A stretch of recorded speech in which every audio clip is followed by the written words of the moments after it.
Savez-vous que 80% des particuliers qui échouent dans leur projet immobilier n'ont pas pris le temps, dès le départ, de bien définir leurs critères? Oh no!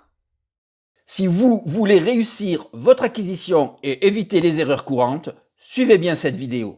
Bonjour à tous, pour ceux qui ne me connaissent pas, je m'appelle Christophe, j'ai été négociateur immobilier pendant 25 ans et aujourd'hui je suis coach indépendant pour les particuliers. Mon objectif est de vous guider pas à pas pour que votre projet immobilier soit une réussite. Aujourd'hui on va voir comment poser des bases solides en définissant vos critères, vos objectifs et votre budget. C'est une étape clé que beaucoup négligent et qui peut faire toute la différence. Il est essentiel dès le départ de bien définir ses objectifs. Ceci vous permettra d'éviter les erreurs, les regrets et surtout les mauvaises décisions. Et en plus, ça va vous permettre de gagner du temps en ciblant précisément les recherches. Alors pour bien définir ces objectifs, dès le départ, il y a des questions à se poser. Mon objectif est-il d'avoir une résidence principale, une résidence secondaire ou un investissement locatif? Quels sont vos impératifs en matière d'emplacement, de surface, de commodité? Quel est mon horizon de temps? Est-ce que c'est un projet que j'ai à court, moyen ou long terme? Ce que je vous conseille, c'est de prendre une feuille et de classer vos critères en 3 catégories. Incontournable,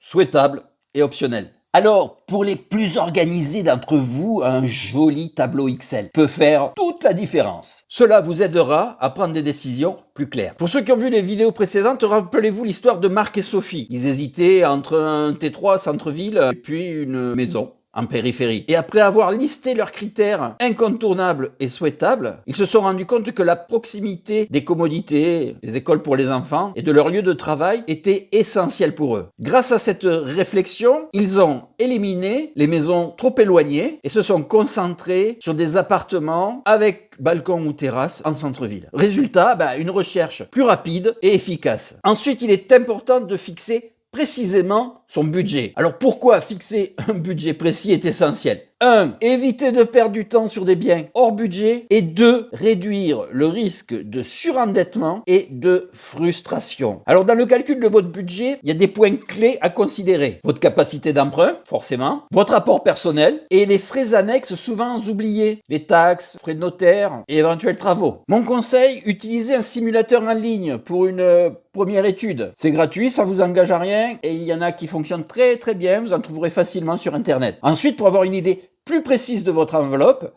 contactez votre banquier ou un courtier, c'est leur métier et ils ont bien souvent des opportunités qui vous permettront d'avoir des offres souvent plus intéressantes que celles que vous trouverez dans votre propre banque. Marc et Sophie, à l'époque, quand ils recherchaient leur appartement, avaient repéré un loft magnifique, dernier étage, grande terrasse, tout rénové. Le bien idéal. Mais en faisant leur simulation et après discussion avec leur courtier, ils se sont rendus compte qu'il était hors de portée. Faire cette démarche essentielle leur a permis de gagner du temps et surtout de l'énergie. Donc à ce stade, vous avez défini vos objectifs, étudié votre financement. Nous allons maintenant établir les critères essentiels. Pourquoi définir ces critères? Déjà pour affiner et accélérer vos recherches. Ça va vous permettre de sélectionner des biens qui correspondent exactement aux objectifs et au budget que vous êtes fixé. Et puis surtout, ça va faciliter votre prise de décision en réduisant l'impact émotionnel. On n'est jamais à l'abri d'un coup de cœur qui finalement, à l'usage, ne correspondra pas du tout à nos besoins. Pour ceci comme pour les objectifs, on va faire un tableau où on va classer ces critères suivant les 3 options que vous connaissez maintenant: optionnel, indispensable et juste important. Cela vous évitera bien des dilemmes au moment de l'achat. Dans ces critères, vous allez pouvoir mettre le type de bien: maison, appartement, neuf, ancien, la localisation, le quartier, la proximité des écoles, les commerces, les transports. Et puis les caractéristiques obligatoires: nombre de chambres, jardin,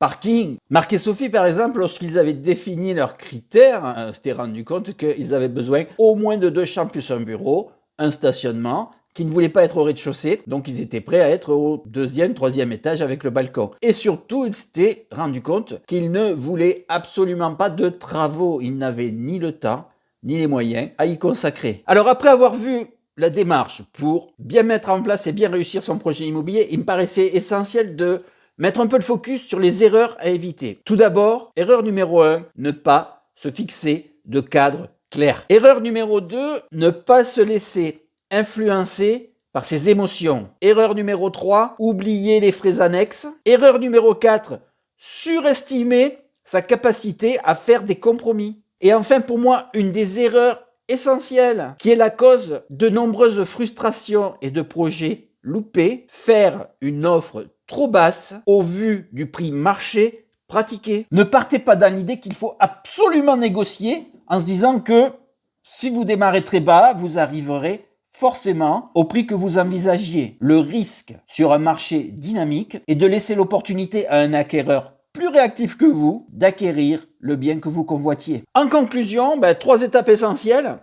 Définir des objectifs précis, fixer un budget réaliste et établir des critères clairs. Pour aller plus loin, téléchargez gratuitement mon guide pratique avec une checklist complète. Vous trouverez le lien en description. Si vous avez des questions, posez-les en commentaire, je me ferai un plaisir d'y répondre. Et surtout, n'oubliez pas, abonnez-vous pour ne pas louper notre prochaine vidéo, comment obtenir votre financement et éviter les pièges bancaires. Merci d'avoir suivi cette vidéo jusqu'au bout. Je vous souhaite une belle journée.